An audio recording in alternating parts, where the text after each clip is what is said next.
Hey everyone, this is Elenbaas from Nightlight Astrology. Today we are going to take a look at Mercury moving through the heart of the sun, which is also referred to as Mercury's Cazimi.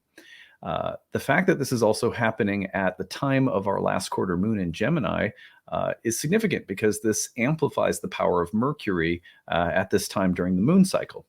So that is our agenda for today. We're going to take a look at that and give you some things to watch for as it's coming through. Before we get into it, as always, don't forget to like and subscribe. Share your comments in the comment section. Tell us a little bit about how you're noticing or how you're experiencing the transits. We always like to hear from you guys. If you have a specific story you want to share that you think would be good for our Grabbed series, use the hashtag Grabbed and then tell us your story, or email us your story, grabbed@nightlightastrology.com. You can find a transcript of any of my daily talks, as you guys know, on the website, nightlightastrology.com. When you are there, be sure to check out my readings and courses. We have a new course starting in November, and I will be starting to promote that course next week. And if you are on the website and you have any questions about courses or any of our offerings, including all of my readings, you can email us info@nightlightastrology.com. Okay, well, let's take a look at the real-time clock, as we always do, so that we can get a feel, a little visual of the transit itself before discussing the archetypal signature. So here is Mercury moving through, oh, the giant circle is back. All right, here we go. Here we go. So Mercury is at the heart of the sun, Wednesday, September 6th. Now, if we back this up just slightly, you will see that yesterday, Tuesday, September 5th, Mercury was at 14 degrees, and in the process of 24 hours has moved all the way through the Cazimi, and it's just passing through. So this was yesterday into today, and you should still be feeling the effects into tomorrow. And at the same exact time, the other thing to watch for is you'll notice the square, the last quarter square from the moon. So that's the last quarter moon in Gemini, ruled by that Mercury Cazimi. It's a very powerful moment. And so what I want to do today is give you 5 different things to watch for, given this very strong last quarter moon Mercury Cazimi moment, considering that the last quarter moon is also ruled by Mercury, is in Mercury's sign of Gemini. So Mercury Cazimi at the last quarter moon, here is what to watch for. These aren't in order of strength or importance.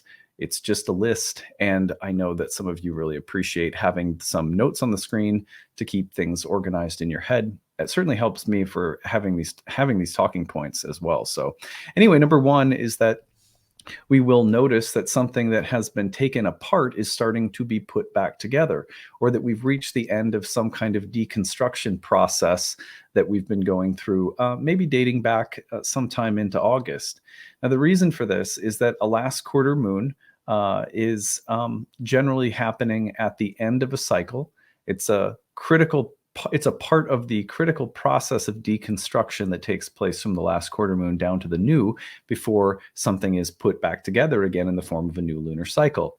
At the same time, Mercury crossing the Cazimi moment is also a mark of rebirth, and generally speaking, the retrograde phase will be about a deconstruction or an undoing or an unraveling or a taking apart of things.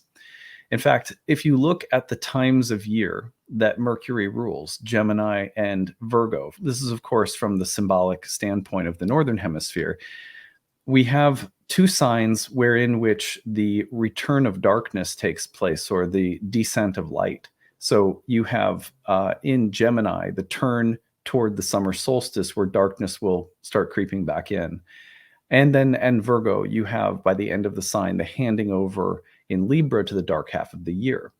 Now, the symbolism is really important, because the zodiac is a story of the alternation between light and dark through 12 stages, as experienced from the Northern Hemisphere, but indicative of a larger eternal cycle between light and dark that different traditions have talked about in different contexts. The Tao Te Ching, the I Ching, talks about the same exact cycle in a different way. Now, when we see the light turning back toward darkness, or when we see the light handing over to the dark half of the year, those are moments that can be thought of as moments of things falling apart.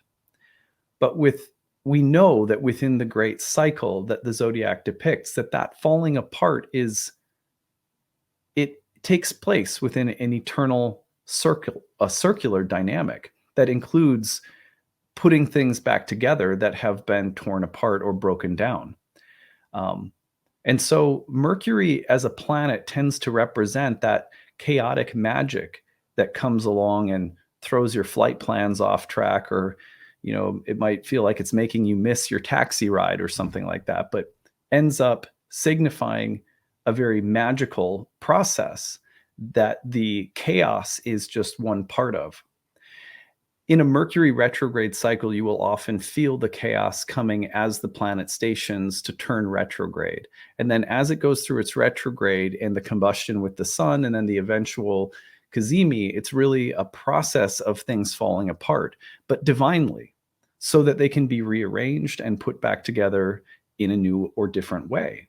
And if we do the work of participating and being reflective, we often find that this process is healing and educational. It's not always easy. But the point is that at the last quarter moon, which is the signification of a deterioration heading toward the building of something new, that we have a mirror image of Mercury hitting that moment of Cazimi, which is essentially the end of the deterioration and the beginning of the rebirth process. So you can broadly think right now about energetically, sometimes I think about astrological transits in terms of energy that I'm feeling or noticing around me or within me that kind of encompasses everything. And other times I think it's helpful to think about what's happening as something that's limited to a particular sphere of activity or a particular area of my life. So for example, you could think about this broadly as the energy of Mercury and things that have been a little chaotic or things that have been getting sort of disassembled and rearranged. And you might be reaching some kind of, a moment of the deconstructive part is reaching its conclusion, and now a reconstruction will begin. And you could think about that just energetically, or you could, for example, look at the particular house that Mercury is located in, the whole sign house of Virgo, for example, in your birth chart, and get a feel for the specific topics that may be involved. I've been noticing, for example, with Mercury's retrograde in my 5th house, that a lot of this pertains to this kind of reconstruction process of my kids attending a new school, my younger daughter going to school for the first time, and everything from bedtime routines to lots of different facets, Mercurial facets of everyday life, going through a breakdown and reconstruction.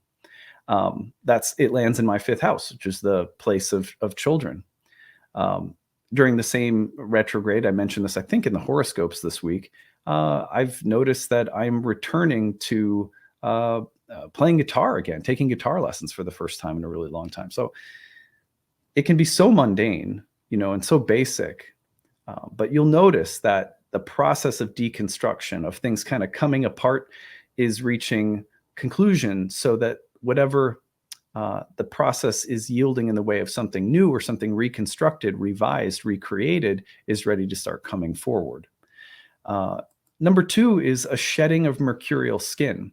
Now, a shedding of mercurial skin can be really interesting because it could literally apply to like your cell phone or a computer or technology that you use, an app that you use, places that you frequent or people that you talk to or ways that you have of communicating or the way you get to work. Mercury is such a shifty planet in terms of all the different things that it can signify. But right now you think of this as a last quarter moon, a shedding of a skin, a releasing of a cycle. And you think of Mercury Cazimi, very empowered Mercury Cazimi, as the rebirthing of something mercurial. So overall, you could also think of this as a shedding of mercurial skin, especially pertaining to things like mind, speech, technology, communication, perceptions, habits of thought, and the shedding of some things. This could be super, super basic, though. Like you're going to literally change the plugin that you use on your website we had to change during this Mercury retrograde, a plugin that we use for our contact form because we weren't getting people's contact forms sent to us, although they would fill them out on the website. It's a super basic Mercury retrograde kind of thing. And the shedding of mercurial skin can be something just that functional and everyday. So watch for those kinds of mercurial sheddings Number 3 would be old habits of thought, mind, perception, or communication being released.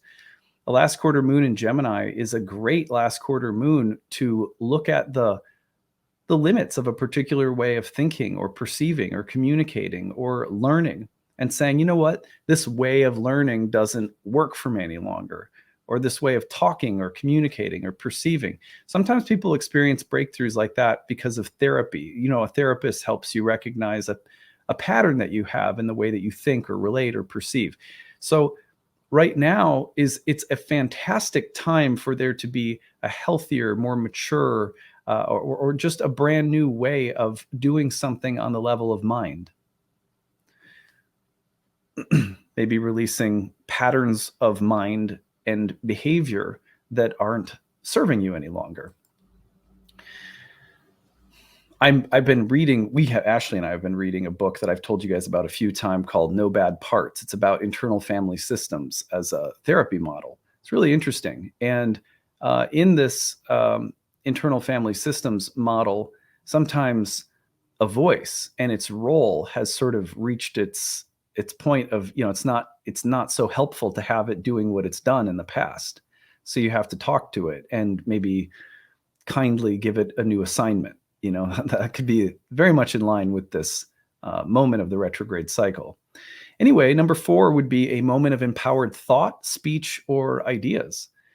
It's amazing to me how regularly Mercury Cazimis coincide with ideas, whether it's an idea for something to do with, you know, I don't know, the way that we do dinner time at our house, or the way we do breakfasts, you know, or if it's something bigger, like the way I'm organizing, you know, the way that I organize my schedule, or even bigger than that, if it's a letter that I need to write to someone and communicate something that's difficult, but I need to get it off my chest. Maybe I never send it, but I just write it for myself. This is a moment where, when Mercury's at the heart of the sun, it's as though it has some clarity, some illumination, so that our thoughts, words, ideas, communication can be very strong and brilliant and clear, or courageous. Don't be surprised if someone also comes at you with something that's like that. You know, you get a letter from someone yourself that says, hey, I need to say something, or I have an announcement to make, or something like that. Number 5, delegating or receiving a task, responsibility, or seal of authority. Now, one of the things that was said about Mercury retrogrades was that it places Mercury at the heart of the sun. The heart of the sun is, as it's said, to be like one enthroned, temporarily seated upon the throne, or given the seal of the king's or queen's authority, like a messenger that can go and make diplomatic decisions on behalf of the king or queen. So an empowered moment of like being given a delegation, or being empowered to do something, being empowered to act on behalf of someone or something, speaking for something or someone larger than yourself, or being granted some greater authority. Or like, for example, you know, I'll never forget when I had a moment in graduate school where my teacher was out and had to leave sick, and asked if I would facilitate the rest of class. Probably because I was the only one who showed up all the time for that particular class. Wow, you know, it's this moment of feeling like you're stepping into a role that maybe one day you could see yourself filling. It's not that time yet, but for the moment, you're being asked to take on that leadership or something. So you wonder, with a Cazimi like this at the last quarter moon, which also can signify a shifting in the balance of power. At last quarter moons can be about what is being gifted or handed down as the old cycle ends and a new one is beginning, like inheritance or legacy and lineage. And so last quarter moons with a signature of lineage and a Mercury Cazimi could very much be about inheriting or being granted a temporary moment of empowerment from someone in authority. And I don't mean, you know, authority is a word that most of the time we hear it, we think of abuses of authority. By authority, I mean, I would imagine the best version being someone who's just an empowered teacher or leader of some kind that says, you know, hey, let me promote you. Would you do something special? And there's a sense of being honored that can happen with a transit like this. So these are 5 things to watch for around this last quarter moon. Very powerful Mercurial moon.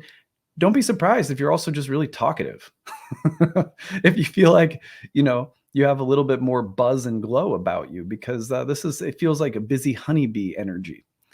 So that's what I've got for today. I hope you found this useful. Hope you will be able to recognize the transits in your midst just a little bit better, always after visiting our talks. And I look forward to more tomorrow. Take it easy, everyone. Bye.